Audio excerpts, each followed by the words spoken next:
de Pega y Más es presentado por Latam Nova, www.latamnova.com.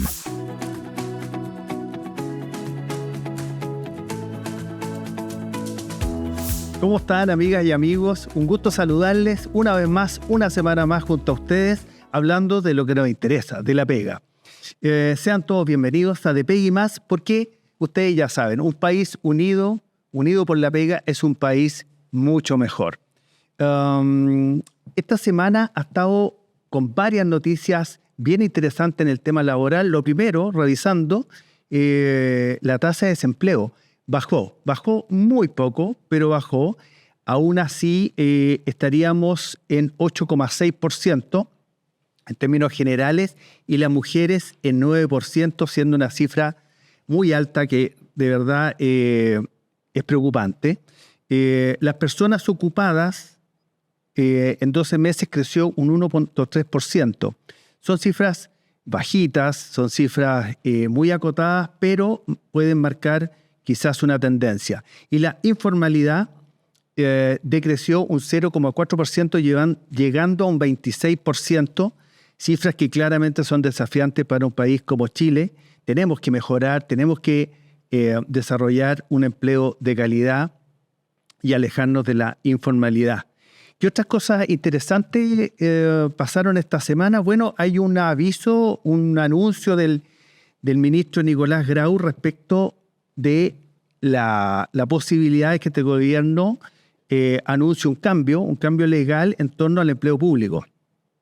Tema sumamente interesante, porque ha estado en la palestra en los últimos tiempos la inversión pública, también la calidad del empleo público, todos los desafíos que hay en términos, por ejemplo, de modernización del Estado, la necesidad de dar proyección y una carrera funcionaria, pero también con gestión, con mecanismos de gestión. Vemos también lo que está haciendo Contraloría en ese sentido, ¿no es cierto?, que está verificando los incentivos. O sea, sería interesante el momento como para hacer un cambio. Siempre va a ser interesante para hacer un cambio en ese sentido, pero ojalá que vaya en la línea correcta. Y lo otro es básicamente un empleo público que vaya acorde a las necesidades del país. Es decir, necesitamos, no sé si coinciden ustedes, pónganme en los comentarios si están de acuerdo, pero yo creo que necesitamos un empleo público que esté mucho más ajustado a las necesidades del país, moderno, conectado con las necesidades de la sociedad, no solamente de los ciudadanos, sino que también de las empresas, porque las empresas, los ciudadanos, la sociedad civil construyen este país. Así que, bueno, es una semana con varias noticias que creo que son positivas, que pueden dar un buen pie a que cosas buenas ocurran. Hoy día tenemos un día pero estupendo, pero con todas las de la ley. Y ya sabrán por qué. Vamos a conocer a nuestros próximos invitados. Bueno, y ya les dije, íbamos a estar con un programa, pero genial, pero con todas las de la ley. Es que, claro, estamos con dos invitados realmente fantásticos. Estamos con María del Pilar Salas, abogada laboral del estudio Munita y Olavarría. ¿Cómo estás, María del Pilar? Hola, buenas tardes, buenos días. ¿Todo bien? ¿Y tú? Muy bien, muchas gracias. Y con Felipe Vargas, abogado asociado también de Munita y Olavarría. ¿Cómo estás, Felipe? Un gusto de tenerte acá.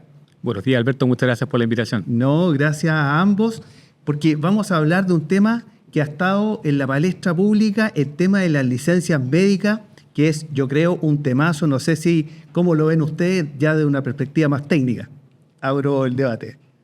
Bueno, sí, o sea, es un tema bastante hoy en día contingente, bien polémico, pero sobre todo personalmente creo que está en evolución, sobre todo desde el punto de vista de la ley, de las instituciones públicas. Han habido bastante avance, han habido pronunciamientos por parte de los tribunales, de las cortes bastante interesantes, y me da la impresión de que está recién ocurriendo un cambio cultural dentro del país relevante respecto del uso de las licencias médicas. Claro, además comentar que es impresionante que esto, si bien ahora explotó, igual es una conducta que viene, por lo menos en el sector privado, bastante reiterada y que nosotros lo hemos visto bastante, mucho, porque no... Sí, no, mira, Es cierto lo que tú mencionas, María del Pilar, o sea, es algo que se arrastra en el tiempo, pero yéndonos quizás a lo más concreto y lo más terrenal. ¿Cuáles son los errores que cometen las empresas hoy día?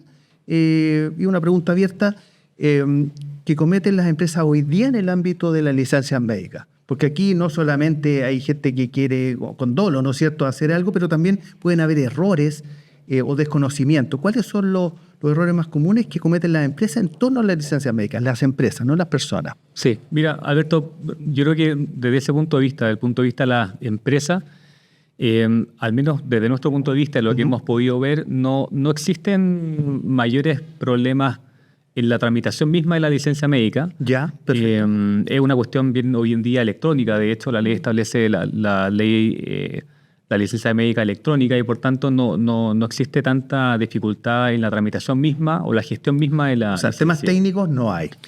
Quizá hay algunos menores de plazos de cuando te llega, cuando la autoriza.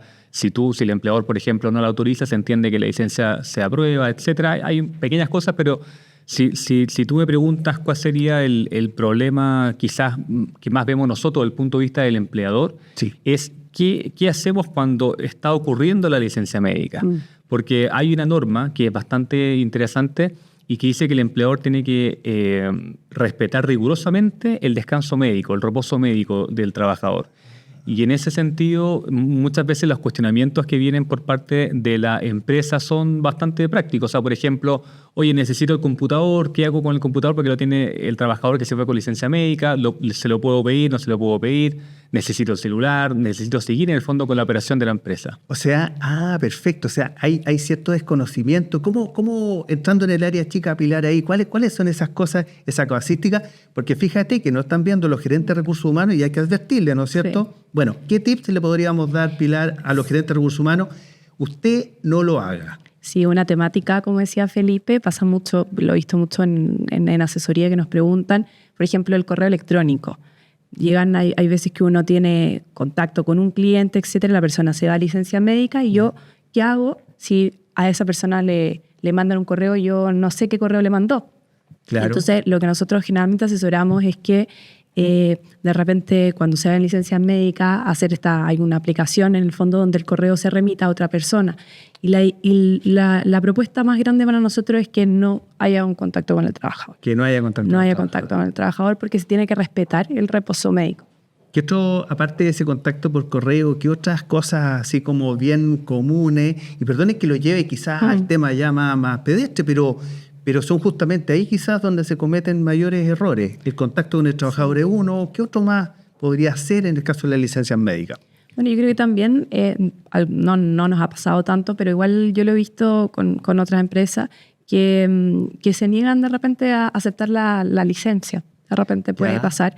Creen algunos empleadores que tienen la facultad de rechazarla, cuando en realidad ellos simplemente tienen que tramitarla y aceptar la licencia del trabajador y esperar que vuelva y respetar el reposo. Eso jamás una empresa se puede negar a aceptar una licencia de un trabajador.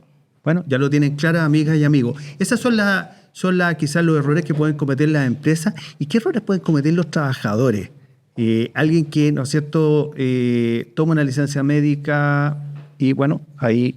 Sí, bueno, ahí es justamente, yo creo que ahí entramos justamente a la polémica propiamente tal. Parece que sí. Porque si tú me preguntas qué problema pueden qué problema pueden generar los trabajadores al momento de tener una licencia médica, la verdad es que si se respeta la ley, ninguna. O sea, un trabajador que tiene un problema médico y que tiene que, en consecuencia, ausentarse por su problema de salud y tener que hacer un reposo médico, no habría en el fondo en ese sentido ningún problema que haga uso de la licencia médica. El problema se origina, creo yo, Alberto, principalmente cuando el trabajador hace un mal uso de la licencia médica en la solicitud, por ejemplo, por diferentes hipótesis que si quieres podemos conversar más adelante, y justamente no se asocia, pero justamente se involucra con un doctor que está dispuesto a otorgar una licencia médica que es ideológicamente falsa, por si lo queremos llamar de alguna manera, o fraudulenta.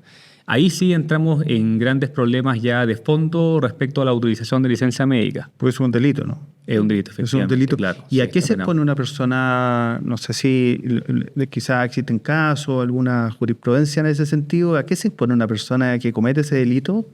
Sí, principalmente se sanciona mucho también a quien emite la licencia médica fraudulenta.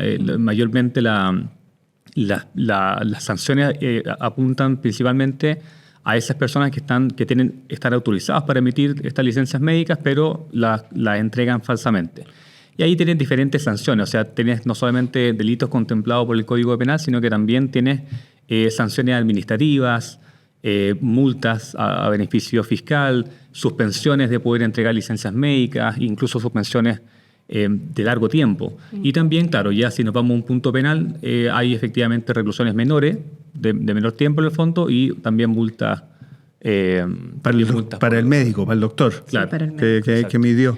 Sí, además, complementando lo que dice Felipe, en mayo se publicó una nueva ley en donde se endurecen las fiscalizaciones por parte de la Suceso respecto a los médicos que emiten estas licencias falsas. Oye, no, tengo la sensación de haber escuchado que son súper pocos los médicos en el que se concentra una gran cantidad de licencias y parece que está como bien identificado el tema. No sé si ustedes tienen la misma visión o conocimiento del tema. Digamos. Sí, efectivamente. Yo la semana pasada incluso hablaba con una empresa que me decía que ellos tenían ya mapeado quién eran los médicos que dan las licencias falsas y que ahora con esta nueva ley existe una denuncia anónima respecto a los médicos que emiten estas licencias y además se creó un registro público, ¿ya? De los prestadores, que es en el fondo con la cantidad de licencias médicas que emiten y la cantidad en el fondo de licencias que se determinan como maliciosa o fraudulenta. Claro. Eso es bastante interesante y un cambio normativo fundamental para la empresa. No, sí. Por supuesto, y además que parece que estamos, ¿no es cierto?, en una mirada de país, también por la estrechez económica, estamos viviendo, ¿no es cierto?, un tránsito no menor. Y tanto la Contraloría, ¿no es cierto?, están haciendo esfuerzos por tratar de que los recursos se destinen de manera juiciosa y legal.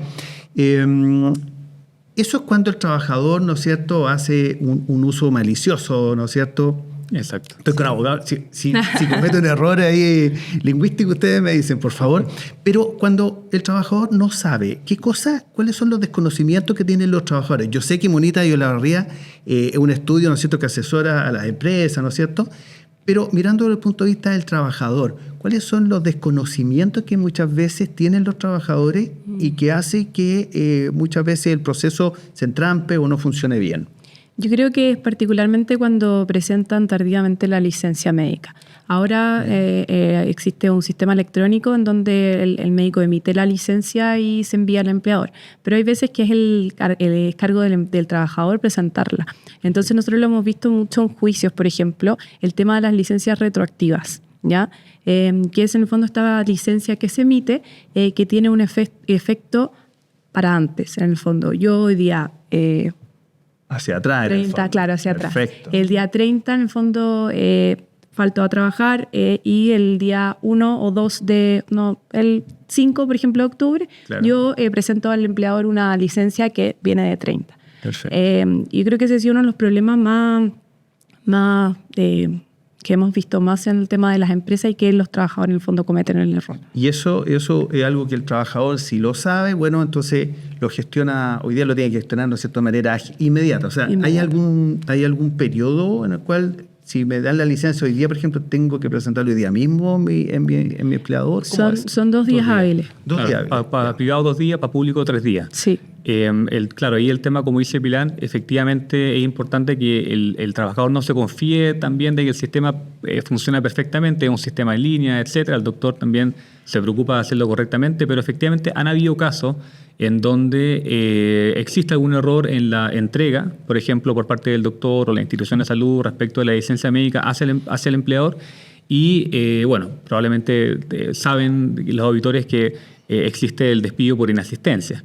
Y si es que pasan 3 días, 2 días seguidos, 3 días, dentro de un mes sin ir a trabajar y el empleador no sabe la licencia médica, podría eventualmente el trabajador verse despedido por una causal disciplinaria que no le daría derecho al pago de indemnizaciones. O sea, puede tener grandes consecuencias. ¿Qué pasa cuando el trabajador le rechaza una licencia? ¿Qué ocurre ahí? Ocurre bastante y la verdad que me ha pasado en mi empresa, trabajadores que han tenido una licencia, se la han rechazado y la verdad que es bien doloroso porque son personas que están sufriendo un tema médico y además estar haciendo gestiones.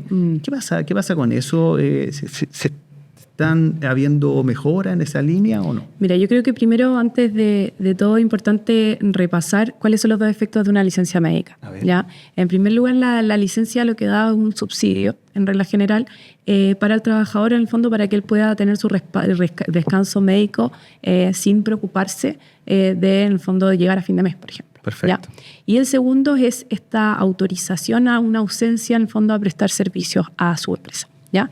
Entonces, en relación a un rechazo de una licencia médica, el efecto que en el fondo genera más problema es el tema del subsidio, ¿ya? Porque que la licencia médica esté rechazada no justifica un despido eventual, como decía Felipe, ¿ya? Claro. En el fondo, él sigue teniendo esta autorización por un refuerzo médico, ¿ya? Para no asistir a su empresa. Para no asistir a prestar servicio, claro.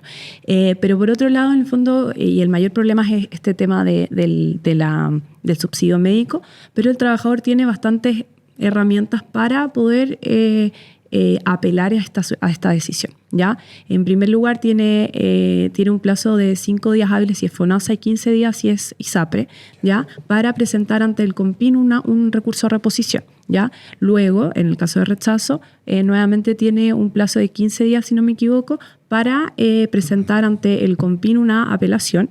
Luego, si se rechaza, va a la superintendencia a la suceso y ahí en el fondo la suceso tiene un plazo de 30 días corridos para pronunciarse, ¿ya? Y luego, en el caso que ninguna de las opciones haya funcionado, existen medidas judiciales como a través de un recurso de protección. Un recurso de protección. O sea, los trabajadores tienen espacio como para ir insistiendo, ¿no es cierto? Sí. Ahora, coincidirán ustedes conmigo que es cansador, sí. Resulta bien injusto muchas veces para las personas, tenéis que estar haciendo esa gestión. Sí. No todas las personas tienen las redes de apoyo como para poder, incluso para ir a hacer esa gestión. ¿Qué pasa si yo vivo solo, estoy con licencia y tengo que ir a hacer una gestión a la COMPIN, ¿cierto?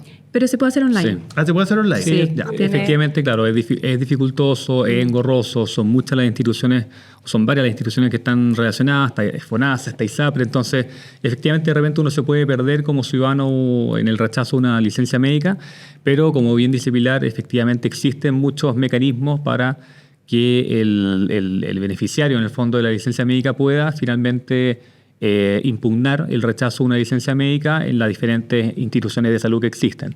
Es un trámite un poco engorroso, pero hay un poco quizás el tip que podemos dar es justamente que si se meten a las páginas web de la COMPIN, de la Suceso, hay respuestas a preguntas frecuentes, los canales son digitales y por tanto, en la medida que uno pueda meterse e investigar, se puede llegar a la impugnación fácilmente si es que está en esa situación. Claro, y efectivamente no es tan difícil dar vuelta a un pronunciamiento del COMPIN de la Suceso, obviamente acompañando en el fondo los antecedentes. Nosotros también hemos visto hasta con calificación de enfermedad profesional, en tema de accidente o enfermedad profesional, que también se ha dado vuelta, entonces no es algo imposible de lograr. Y quizá ahí también la recomendación para un trabajador efectivamente es, si es que le rechazan una licencia médica, como decía Pilar, tiene efecto importante porque si te rechazan la licencia médica es probable que no te van a pagar el subsidio médico, es justamente impugnarla, pero impugnarla conscientemente y fundadamente.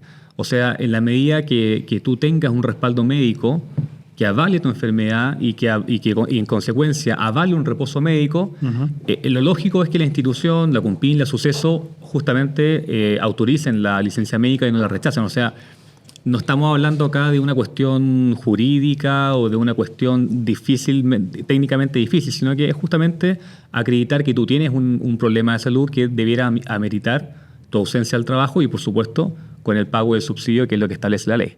Claro, Entonces, ahí es importante la recopilación y entrega de antecedentes médicos. Recopilación y entrega de antecedentes médicos. Claro, en el fondo es interesante, si interpreto bien lo que tú me señalas, Felipe, que en el fondo no es que te están pidiendo más antecedentes, si tú entregas estos antecedentes que son técnicos por lo demás, que lo entregan los médicos, entonces tú debieses justificar algo en alguna de las instancias que esperanzadoramente Pilar nos dice, bueno, no es fácil a veces, pero se puede. ¿Y han habido casos insólitos? Bueno, ustedes deben tener quizás en todo su historial algún caso insólito relacionado con licencias médicas de las empresas. Mira que estos casos insólitos a veces sirven a nuestros amigos que nos están viendo, que están viendo este podcast en las empresas, para poder adelantarse, tomar medidas, qué sé yo. Sí, ayer con Felipe conversábamos a ver qué caso insólito podría ser. Y la verdad que yo hace poco, vimos un tema de una persona que estaba con reposo médico. Creo que había tenido un accidente ya harto tiempo, no recuerdo la cantidad. Y le mandaba fotos a su empleador en el fondo de que estaba súper mal, etc.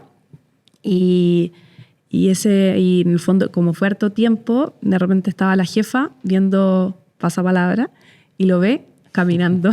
En Pasapalabra. En Pasapalabra, bailando, ni un problema. Y claro, nos llamaron al tiro, ¿qué hacemos en el fondo con este trabajador? Bueno, ahí en el fondo presentamos un requerimiento ante el COMPIN para en el fondo determinar que efectivamente hay una invalidación del reposo médico. Y bueno, ahí estamos esperando qué nos dice el COMPIN, pero igual fue divertido ver al personaje. Ya sabe usted, pues si está con licencia médica, por lo menos no vaya a pasar palabra. Quizás de Pegue más puede venir ahí contando su caso. Oye, Perdón, yo ahí Alberto, te diría, Sí, no es un adelante, caso Felipe. tan insólito, pero yo también había pensado que de repente, más que un caso emblemático, yo creo que una cuestión a levantar, justamente en este contexto, es las malas prácticas que se levantan con el uso de licencias médicas. No es un caso aislado, Sí. pero es más bien lo que como en la práctica jurídica hemos visto que conscientemente son malas prácticas a través del uso de licencias médicas, que claramente cada uno puede ser aisladamente un caso insólito. Y por ejemplo, cuando hablamos de malas prácticas, hay diferentes mecanismos de defraudación de diferentes aspectos laborales a través de licencias médicas. a ver. Por ejemplo, se conoce mucho el pinchazo del mes, cuando un trabajador pincha el mes. ¿A qué se refiere esto? Se refiere a que un trabajador que tiene remuneración variable, cuando se va de vacaciones, por ejemplo, le pagan el variable en base a un promedio de los últimos 3 meses. ¿Ya? Claro. Entonces se considera los últimos 3 remuneraciones variables y con eso se paga la vacación, las indemnizaciones, etcétera. Entonces, algunos trabajadores, obviamente esto es la minoría, no queremos hablar de generalizar Sí, a la por mayoría, supuesto. pero en cuanto a la minoría, algunos trabajadores han visto este mecanismo de pinchar los meses malos. O sea, tengo un mes de mala venta, lo pincho con una licencia médica y inhabilito ese mes, porque para el cálculo del promedio se tienen que tener los 30 días íntegros. Claro. Entonces, es una práctica bastante común pinchar los meses para efecto de que los meses malos no te entren en esta base de cálculo. O, por ejemplo, también hemos visto algunos casos de algunos trabajadores que, por ejemplo, piden no conforme a los procedimientos de la empresa vacaciones. Por ejemplo, tienen que pedirlo 30 días antes por temas operativos de la empresa, etc. Y lo que hace el trabajador, pide la vacación, por ejemplo, sin los protocolos o procedimientos o el plazo que pide la empresa para poder autorizar la vacación. Claro. Por ejemplo, no sé, 2 días antes de la vacación que me quiero ir, le dicen que no, bueno, licencia médica. Entonces, ahí uno va viendo diferentes prácticas que finalmente, claro, son sumatoria de casos que finalmente uno cree que son casos bien que no debieran ocurrir, pero yo creo que en recalcar quizás como qué casos emblemáticos, etcétera, yo te diría que a mí lo más emblemático que me queda del tema de licencias médicas son las malas prácticas que se generan a través de este mecanismo. Sí, pues ahí nos diste unos datos súper buenos y caso, no sé si quieres complementar, María Pilar, o ¿Alguna mala práctica que sí, te toca? no, para ir advirtiendo a Sí. nuestros amigos también, para que sepan, porque claramente eso no contribuye. A mí personalmente vemos muchos despidos de trabajadores. Ya. Te diría que otra mala práctica importante es intentar dejar sin efecto o impugnar un despido por inasistencia, con lo que Sí. comentaba Pilar. Con la licencia retroactiva. Claro, que es justamente la licencia retroactiva. O sea, por ejemplo, un trabajador lo despiden el día 30, Ya. a a las 11 de la mañana, va al doctor a las 3 del mismo día y pide una licencia médica. Retroactiva por los días 28, 29 y 30. O sea, el reposo médico partió justamente cuando fue despedido, pero fue emitida la licencia médica con posterioridad al despido. Entonces, esa es también una práctica relacionada con despidos que se usa bastante. O también, por ejemplo, cuando te despiden por necesidades de la empresa, hay una norma en el Código del Trabajo que establece que tú no puedes ser despedido cuando estás por necesidades de la empresa, que ahí también hay un rumor que podríamos aclarar inmediatamente en este programa. Por favor, aprovechemos. Cuando tú estás con licencia médica, supuestamente no te pueden despedir, ya por ley. Pero la norma solamente restringe ese despido por la causal de necesidades de la empresa. Tú puedes despedir por incumplimiento grave, falta de probidad, inasistencia. Bueno, eso es más complicado, pero puedes despedir por otras causales respecto de un trabajador que está con uso de licencia médica. Por ejemplo, un trabajador que está con licencia médica y entra, por ejemplo, a robar a la empresa. Hay un incumplimiento grave al contrato, una falta de probidad, y por mucho que esté con licencia médica, tú puedes invocar esa causal, pero por ley se restringe absolutamente la causal de necesidades de la empresa. Entonces te despiden por necesidades de la empresa, ¿y qué es lo que hago yo? Licencia médica, retroactiva, bloqueo el despido, y por tanto el despido por necesidad de la empresa, en ese caso, solamente se cumple cuando se termina la licencia médica, y puede estar, imagínate, con cuánta licencia médica aplazando un despido. Ahí es jurisprudencia, pero es un tema también de que habla de las prácticas de los trabajadores con el uso de este tipo de herramientas.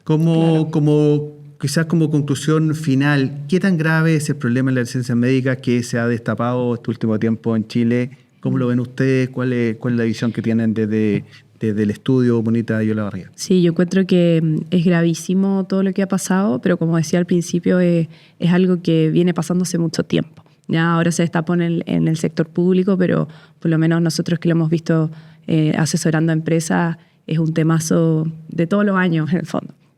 Entonces yo creo que por lo menos mi conclusión es un llamado a la correcta utilización de las licencias médicas. ¿Por qué?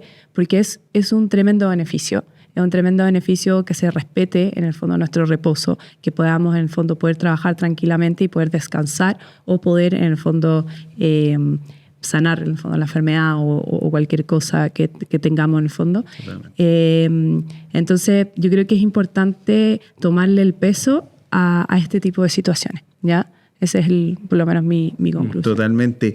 Estamos finalizando esta entrevista. Regalaron un montón de tips. Muchísimas gracias, Felipe. ¿Dónde podemos, si una empresa que nos está viendo desea asesorarse en Munita y Olavarría, dónde tiene que acudir? ¿Algún teléfono, redes sociales, alguna web? Sí, por supuesto. Nosotros tenemos obviamente una página web, www.munitaabogados.cl, y ahí tiene el mail de contacto y nos puede contactar sin ningún problema al correo, y nosotros, por supuesto, después lo atendemos lo más prontamente posible. Fantástico. Y así como han atendido muchas de nuestras consultas, muchas de las consultas de ustedes que nos están viendo cada semana en DPI+. Muchísimas gracias, Pilar. Muchísimas gracias, Felipe, por habernos acompañado. Muchas gracias, Alberto, por la invitación. Y a ustedes, vamos a una pausa y ya volvemos. En un mundo donde el conocimiento marca la diferencia, LATAM Nova ayuda a las empresas y organizaciones a materializar su estrategia, formando el capital humano que necesitan para lograrlo. Con sus 6 áreas especializadas de capacitación, más su innovador modelo de multiplataformas con formatos flexibles que se adaptan a la operación y a la cultura de cada organización, LATAM Nova es crecer con conocimiento. Ingresa hoy a latamnova.com y descubre todo lo que puede hacer por tu organización. Te Pega y Más cuenta con el apoyo de Reconecta, la plataforma digital del Directorio Nacional de Empresas y Ejecutivos que impulsa la visibilidad empresarial y conecta compañías y ejecutivos para abrir nuevas oportunidades de conversación, colaboración y negocios en Chile y el exterior. Ingresa ya a www.red-medioconecta.com. Bueno, y yo les había prometido un día con invitados espectaculares, un día pero con todas las de la ley. Y claro, este día, y los invitados me preguntaban, ¿es que vamos a estar solamente abogados hoy día? Sí, hoy día sí, porque tenemos temas muy importantes que necesitamos conocer, que necesitamos entender, porque hay muchas dudas, tanto de los trabajadores como de las empresas. Y hemos querido invitar a una persona que yo creo que nos va a aclarar muchísimo sobre la ley de delitos económicos en las empresas. Y esto es algo muy relevante. Me ha tocado conversar con distintas gerentes de empresas. Hay mucha incertidumbre respecto a estos temas, aun cuando entiendo que esta ley ya está corriendo en Chile. Estamos con la gentil visita de Sara Huerta. Sara es directora de HD Group en el área de compliance. Muchísimas gracias, Sara, por estar en DPG+. A ustedes por esta grata invitación. No, pero al contrario. Corrígeme, Sara, entiendo que hay una ley de delitos económicos que entró en vigencia hace un año o algo así. ¿Estoy bien? Estás perfecto. De hecho, acabamos de cumplir el primer aniversario de la ley de delitos económicos. Entró en vigencia para las empresas el 1 de septiembre de 2024. Perfecto, o sea, ya pasamos el año ya. Ya pasamos el año sin muchos casos que nos den bastantes luces de cómo va a ser aplicada la ley, en especial respecto de los modelos de prevención de delitos. Cuéntanos un poquito, es que antes no había una ley respecto de los delitos económicos en las empresas, y si quieres estar cerca al micrófono ahí, para que escuchemos todos con mucha claridad. Antes no habían delitos económicos, no se perseguían, ahora sí. ¿Cuál es este cambio y esta evolución? Sí, mira, primero que todo considerar que las empresas en Chile llevan respondiendo penalmente varios años. La ley 20.393 entró en vigencia hartos años antes de la ley de delitos económicos, por lo tanto las empresas sí respondían penalmente. Sin embargo, la gran novedad que tiene la ley de delitos económicos, entre otros temas, es que amplió el catálogo de delitos por los cuales las empresas pueden ser sancionadas penalmente. Ya, pasamos de un catálogo que tenía aproximadamente 24 o 28 delitos, que incluía los de corrupción, lavado de dinero, los delitos de ciberseguridad, a actualmente alrededor de 270 delitos. No te puedo creer, o sea, 10 veces, más de 10 veces. Sí, por eso la explosión, por eso, y no solamente la ampliación del número de delitos, sino también los supuestos bajo los cuales las empresas pueden responder y los elementos que tiene que tener la única forma que tienen las empresas de salvar su responsabilidad penal, que es tener un modelo de prevención de delitos efectivamente implementado. ¿Eso corre para empresas de todo tamaño, microempresa, gran empresa? ¿Cuál es el marco en que se mueve esto? La de responsabilidad penal de la persona jurídica es amplia, muy amplia. La ley de delitos económicos en particular tiene algunas salvedades. Para las pequeñas empresas, porque comienza la ley diciendo que comienza a aplicar para las medianas empresas. Medianas empresas, que sería más o menos, ¿cómo la define la mediana empresa? ¿La define por el número de trabajadores, facturación? ¿Cómo? Por los ingresos. Por los ingresos. Y no es la ley de delitos económicos la que define el monto, sino que hay otra ley que no recuerdo en este momento, que se refiere a los tamaños de la empresa y es en relación a los ingresos, no al número de trabajadores. Perfecto.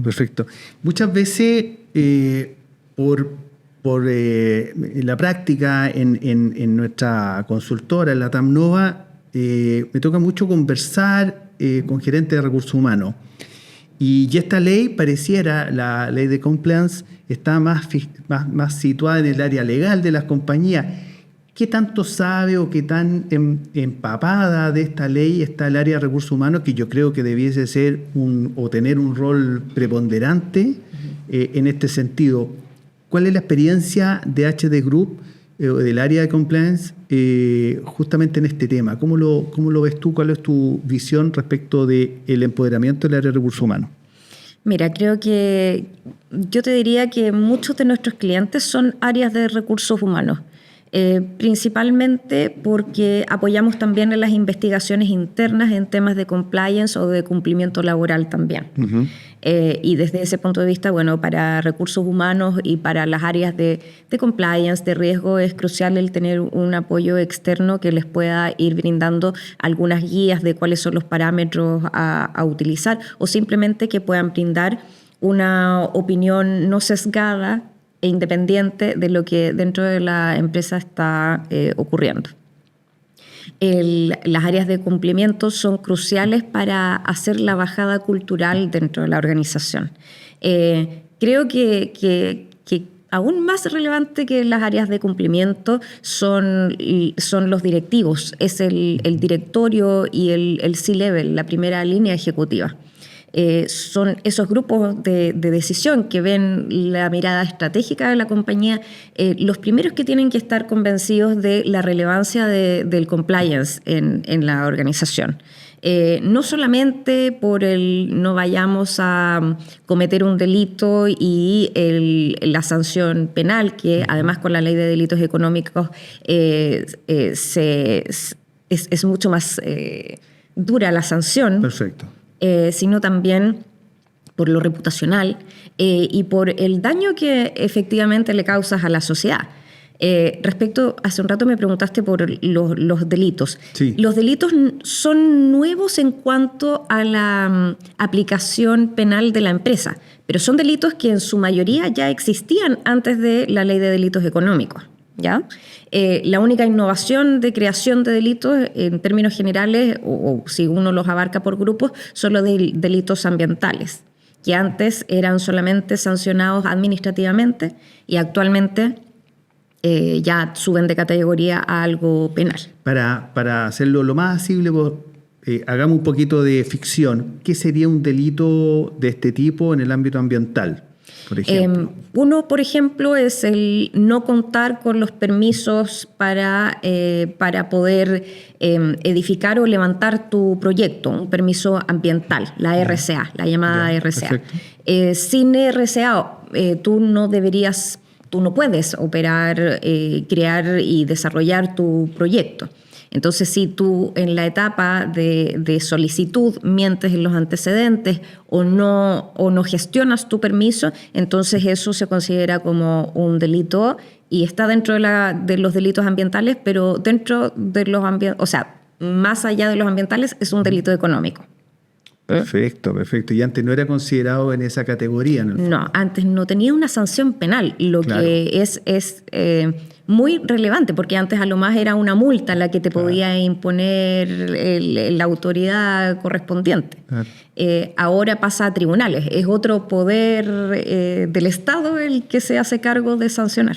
Qué interesante, fíjate que me lleva a conectarlo un poquito con la permisología también, porque en el fondo es como decir, hay elementos legales que hacen que las empresas también no operen de manera libre sin cuidar la permisología, pero la permisología, por otro lado, que también está afectando muchas organizaciones, tampoco se puede convertir en un freno.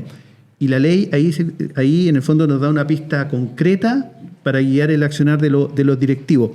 Yo hablaba del área de recursos humanos y tú hablabas del nivel ya directivo. Pareciera que ahí está la parte más crucial para que una empresa sea más protagonista y más empoderada con el tema de compliance y no lo vea simplemente como un tema de no cometer un delito o cómo reaccionar, ¿no? Claro. Es que, como me preguntaste hace un rato, es relevante porque ellos dan el tono de la estrategia, de hacia dónde se va y cuáles son los valores de la compañía y qué realmente me importa.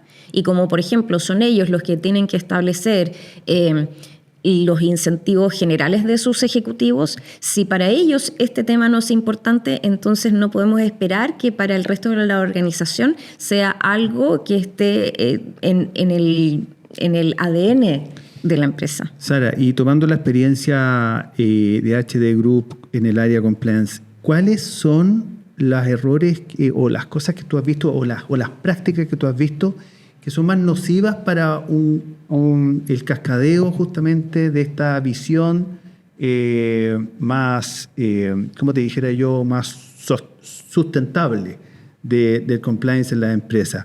Porque esta mirada de los directivos tiene que cascadear al resto de la organización. ¿Cuáles son los errores que se cometen ahí que tú has podido visualizar? Quizás para advertir a las empresas, es decir, fíjate que ahí tiene una luz amarilla al menos. Uh-huh. Yo creo que estar confiado en que uno siempre conoce, como si ya escuchaste una vez de los delitos económicos o de la responsabilidad penal y sientes que sabes y que fuiste a una capacitación y que te dijeron más o menos así funciona el modelo, confiarte en que entiendes el marco general, pero no lo específico de tu propia actividad, de tu responsabilidad dentro de la organización. Porque finalmente, claro, podemos tener, no sé, por ejemplo, un hospital, una clínica. Probablemente todos van a saber que están expuestos a ciertos delitos de cometer un cuasi delito de homicidio o lesiones por alguna malpraxis. Claro. Sin embargo, estás tan consciente que también podrías cometer delitos tributarios en tus estados financieros, que eventualmente a través de tus subcontratistas también podría haber alguna otra situación compleja que acarreara tu responsabilidad penal, o que, por ejemplo, de pronto en tus procesos de recursos humanos no pagues las cotizaciones previsionales, que hoy en día también son delito económico. O sea, en el fondo hay una multidimensionalidad de delitos que a veces, si entiendo bien, las empresas se orientan más quizás al giro de su negocio y olvidan todos los otros ámbitos donde también pueden cometer delitos económicos. Claro, creo yo que lo relevante es no solamente saber el macro de tu industria, que sí es importante que todos los que trabajamos en una organización sepamos cuál es el riesgo o los riesgos principales de la organización, pero también los que corresponden a mi propio ámbito de trabajo. ¿Qué hago yo que puede exponerme a mí, a mis compañeros y a la empresa?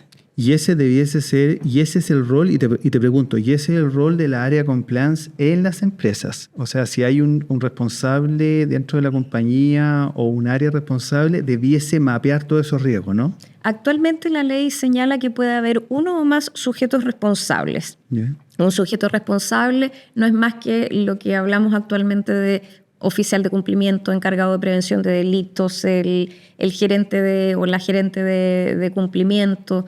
El rol que tiene principal es coordinar todas las políticas y todos los elementos que tiene el modelo de prevención.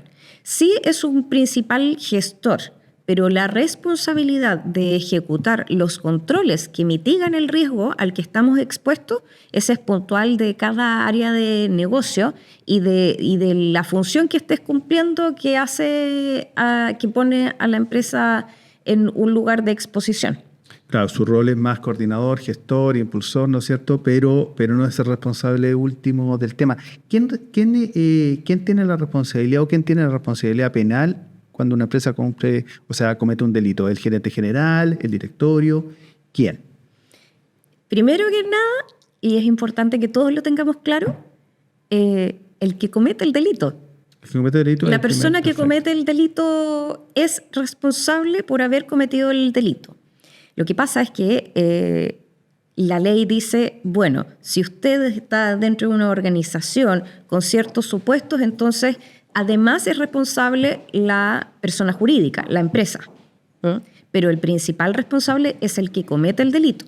Por lo tanto, si yo tengo, no sé, un ejecutivo de ventas que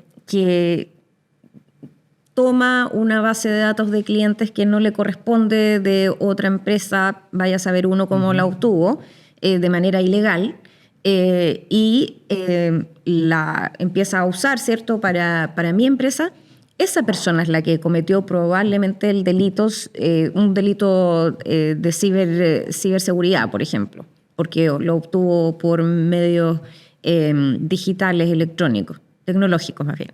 Esa persona va a ser culpable del delito. Sin embargo, si la empresa no contaba con un modelo de prevención de delitos efectivamente implementado, esa responsabilidad se permea a la empresa.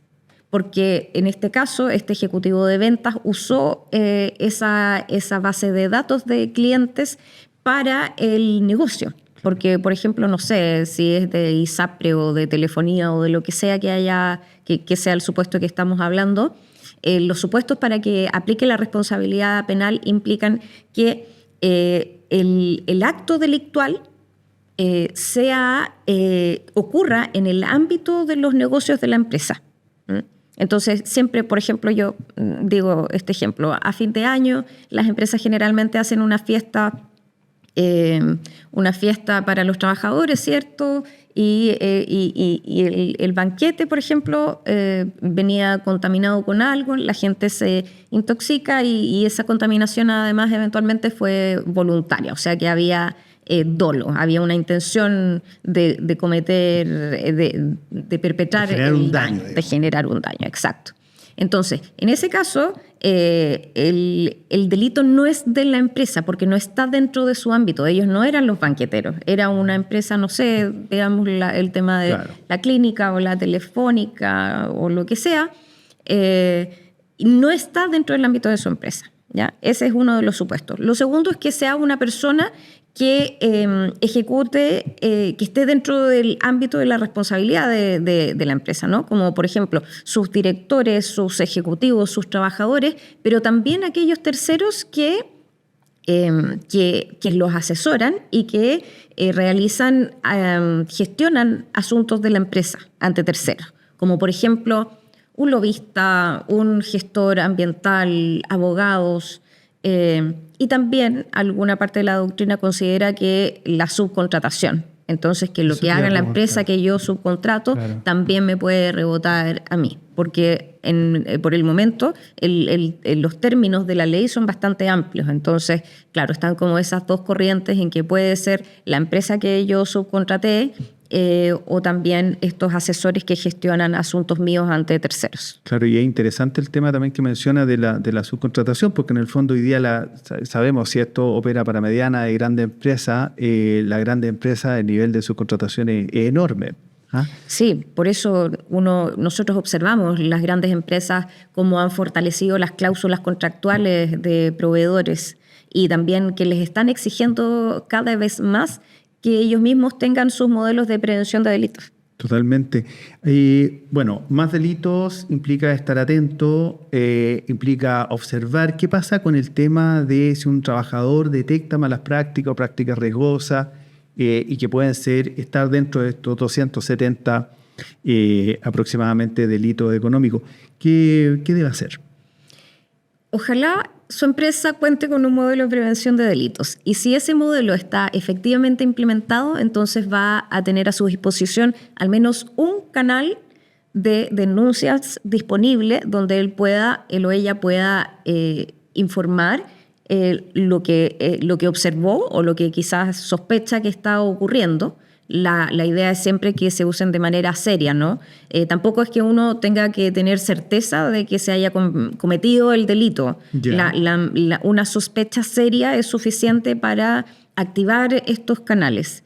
La idea también es que estos canales sean confidenciales, que la persona también tenga la posibilidad de realizar una denuncia anónima, y que además, si es que llega a ser nominal, que no hayan represalias frente a las denuncias por parte de la empresa. Eso es lo que debería tener el sistema, ¿no es cierto? Que cada empresa debe implementar. ¿Qué pasa si el sistema no lo tiene? O sea, si la empresa no tiene este sistema, ¿no es cierto? Que sería parte, ¿no es cierto?, de una falta para la organización. ¿Qué hace un trabajador cuando está ante una situación así? Bueno, si una empresa no tiene un modelo de prevención de delitos, eventualmente igual tiene otras herramientas de control. Ahora, para efectos de la empresa, la única vía de eximirse de la responsabilidad penal es con el modelo de prevención de delitos efectivamente implementado. No hay otra forma, porque la ley lo establece. Pero para efectos de cuidado de los trabajadores, hay otro tipo de regulación, la regulación laboral en particular, que los protege, que el empleador tiene que brindar seguridad a sus trabajadores. Por lo tanto, el que cuente con canales de denuncias, ya sea por vía directa, que se levante el tema a la jefatura o que se le levante el tema a recursos humanos, o si hay que saltarse a veces un escalafón jerárquico porque el problema lo tienes con tu jefatura, entonces ir una vía más arriba. Y en última instancia, los responsables finales de las empresas son sus directivos principales y los miembros del directorio, ¿no?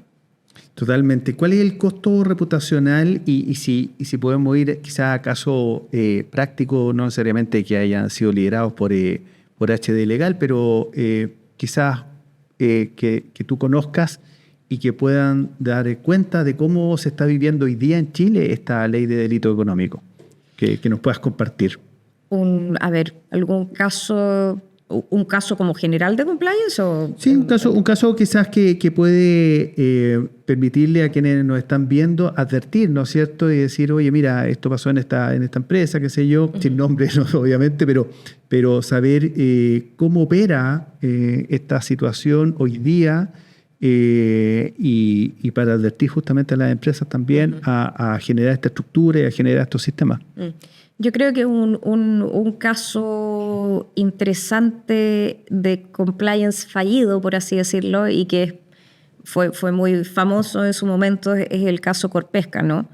Desde el punto de vista de cumplimiento, ellos tenían un modelo de prevención de delitos, pero no pudo ser validada su efectividad, su implementación real. Terminó siendo decretado como un modelo de papel, como que estaban todos los documentos, el checklist de que cuentas con la política, con el papel finalmente estaba. Pero en la práctica, el que, por ejemplo, se hayan llevado a cabo las capacitaciones, que haya habido un efectivo control y supervisión respecto de los riesgos a los que estaba expuesta la empresa, por sus funciones, por su negocio, es ahí donde se cayó. Fíjate que el otro día leía en LinkedIn y hablaba sobre la cultura organizacional. Y decía, la cultura organizacional es todo lo que la gente hace cuando nadie lo ve.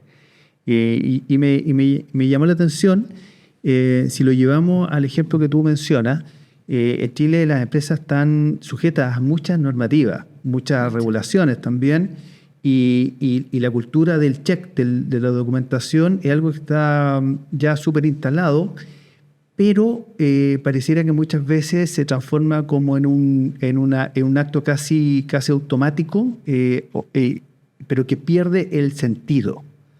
Uh-huh. ¿Cuál es una señal, tocando el caso que tú señalas de Corpesca, cuál es una señal que podrían estar las empresas advirtiendo cuando en el caso de compliance está sucediendo lo mismo, que se está quizá burocratizando o automatizando esto, pero no está calado en la cultura organizacional este tema? Mira, ¿cuáles serían las señales, Sara, ahí? Señales yo creo que son que la gente sabe que existe algo de marco normativo interno, pero que no saben realmente de qué se trata y puntualmente cuál es su rol dentro de la organización en que ese marco normativo esté en práctica. Yo creo que esa es una señal muy clara, el no entender de qué manera yo a nivel personal influyo en que la cultura organizacional sea un éxito colectivo. Creo que esa es una gran clave. Pero también pensando en, no sé, organizaciones que yo veo exitosas desde el punto de vista de haber abrazado culturalmente estos temas, nuevamente, el tono que pone la alta dirección es muy relevante. Entonces, ¿cómo están alineados los incentivos de bonos, de premios en la cultura? Se nota de inmediato. Cuando tú llegas, nosotros hacemos evaluaciones de terceros independientes. Eso que incluyó la ley, para que tú tengas un modelo de prevención efectivamente implementado, uno de los 4 principales elementos es que periódicamente un tercero independiente evalúe la efectividad de tu modelo. Y nosotros hacemos esas evaluaciones. Y en esas evaluaciones hemos observado que de pronto hay organizaciones que en la parte de las entrevistas, cuando vamos a ver la bajada real en la cultura de conversar, ¿cómo vives tú el cumplimiento? Claro. Nos damos cuenta, hay algunas empresas que hasta, no sé, llegamos y cuando llegamos a la pregunta ya, ¿y has tenido alguna capacitación? Hasta nos han tarareado la canción que tienen porque el área de compliance creó un jingle para poder hacer una bajada más entretenida y más cercana. Claro. O sea, las empresas, hay un marco normativo muy claro que ya lleva tiempo, hay formas, ¿no es cierto? Este es el tercero independiente, hay una forma de ir estructurando esto y ya hay una mirada de ir bajando, cascadeando en toda la organización, que tú, Sara, nos invitas, ¿no es cierto?, a las empresas a poder trabajar de esa manera y que no convertir esto en algo quizá de autómata que al final no se viva, ¿no es cierto?